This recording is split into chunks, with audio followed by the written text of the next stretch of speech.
Hello, Year 2, and welcome to our next English lesson. I really hope that you enjoyed engaging with the short film The Lighthouse yesterday. So today in English, we are going to be exploring vocabulary, but I really wanted to share with you where this fits in our journey of learning this week. So as you can see here, we've got our roadmap, and the first lesson of the week, which was yesterday, was focusing on developing comprehension of the lighthouse, that we had a really good understanding of the short film.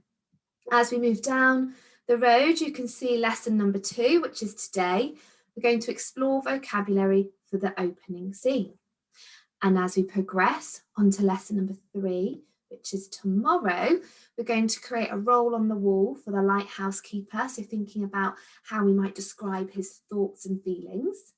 And then later on Thursday, we're going to plan descriptive sentences using show, don't tell, which I'll share a little bit more about later on in the week. And then we're building up to, on Friday, writing a recount of the opening scene. And it's going to be the opening scene only. And it's really important that we remember that this week when we're practicing our writing leading up to it. So Year 2, it'd be amazing if you could please pause the video here and write today's date, which is Tuesday, the 2nd of February, 2021, and write the learning objective, explore vocabulary.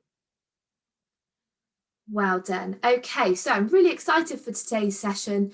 Again, Year 2, I think it's going to be super. So today you're going to collect and explore vocabulary in preparation for writing a recount of the opening scene, so retelling what was happening. And we're going to be particularly thinking about how we can share with our audience how the lighthouse keeper was feeling during that particularly worrying time. So I wanted to share an example with you of the opening scene so that you can picture what you're going to be working towards at the end of the week, as I think this is really important when we're thinking about what words we'd like to include. So I've got some pictures here which also share the retelling of the opening scene to help you visualise what's happening, but hopefully my writing here will also do that, which should be the impact of having interesting word choices. So listen really carefully, Year 2, as I'm going to share with you the opening scene. The lighthouse. The villagers gathered and they sang joyfully. They were blissfully unaware of the events that would soon take place. Across the town, on the edge of the cliff, the lighthouse loomed as the lighthouse keeper sat within curved walls with a huge, miserable frown on his face. As the yellow beams of light rotated round and round in silence, it communicated a warning. What says warming there? A warning to any ships approaching too close to the sharp, jagged rocks. Then all of a sudden, and without warning, a sharp gust of wind ripped across the ocean. It was enough to slam open the window of the chamber, blow out the lighthouse keeper's candlelight, and cause the motor that ran the beacon to grind to a halt. Really creating suspense and getting the reader on edge, thinking, what's going to happen next? So first of all, what I'd love you to do, Year 2, is pause the video here and have a conversation about the opening scene, particularly thinking about vocabulary. Perhaps there were some word choices that you really enjoyed, and it'd be great to hear which words you think were effective and why. But it'd be also great to discuss any words that seemed unfamiliar to you, so words that you're unsure of the meaning of. So it'd be great to pause the video here and engage in discussion about the opening scene. Well done, Year 2. Okay, so whilst you were busy engaging in discussion, I was also thinking the same. What words appeared unfamiliar that I might need to check the meaning of? So I've chosen a few examples to share with you. So first of all, I was thinking about the word chamber. It says it was enough to slam open the window of the chamber. So I was thinking back to this part of the short film and when that happened. And the meaning of the word chamber is the room at the top of the lighthouse where the lighthouse keeper was sat. And I'm sure you can remember that part of the short film.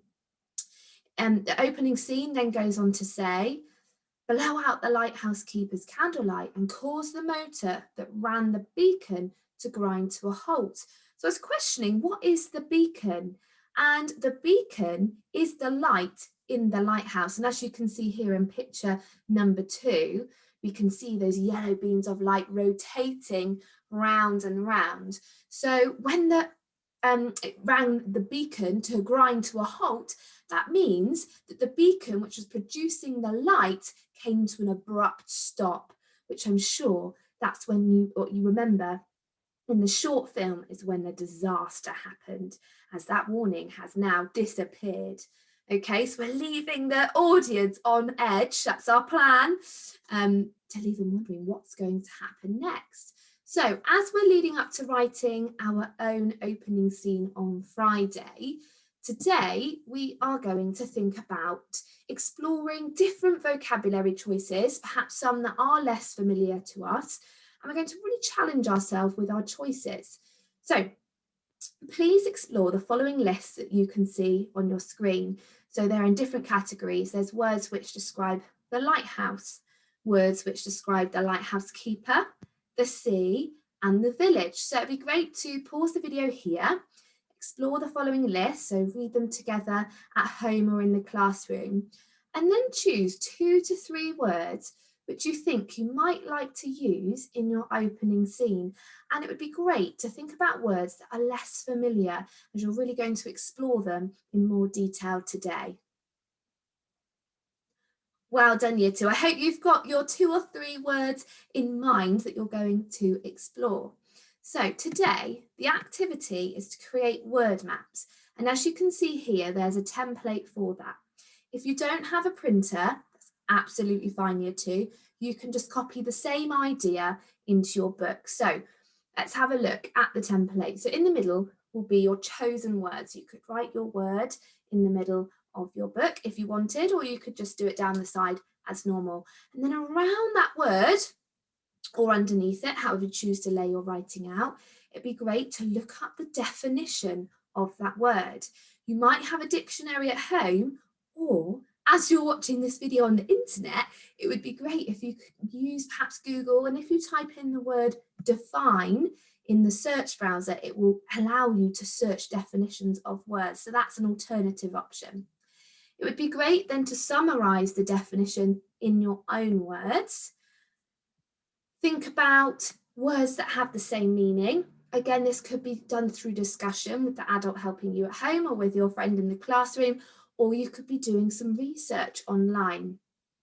It would also be great to think about words which have the opposite meaning. These are called antonyms. And draw a picture of the word and use it in a sentence. There's different activities around that one word so that you've got a really great understanding. And I'm sure you'll be excited to use it in your writing on Friday. And I've got some other suggestions for you as some optional extras if you're really keen to make sure that you really remember these new exciting words. You could say the words, so say it in different ways. So for example, a bit like when we do our big math sessions using whispering voices. So let's say we were focusing on the word chamber, we could say it in a low voice, chamber. Or we could say it in a high-pitched voice, chamber. So have fun saying the word in different ways. You could also write the words in funky ways. You might use bubble writing, colouring pens, pencils, or if you have it at home, glitter, and display them around the house so that you are seeing these new words all the time. And if there's a small group of you at home, you could play games within your family. So you could play charades, which means act out one of the words and see if your family can guess what it is. You could play Pictionary. So draw pictures of your chosen vocabulary and then fold them up and put them in the pile in the middle of the table or the space where you're playing. And when you're ready, each team player can take one sheet, so one picture folded up, and have a look and describe it to the rest of the group without saying the actual word, and see if the group can guess the word you're describing. Another game, which I'm sure you're all familiar with playing, is Simon Says. So you could come up with an action to represent each word and play that game. So I hope you have lots of fun today, Year 2, exploring new vocabulary, which you plan to use in your writing on Friday when describing the opening scene. And I really look forward to seeing your word maps on Class Dojo. Well done, Year 2. I really hope you enjoy it.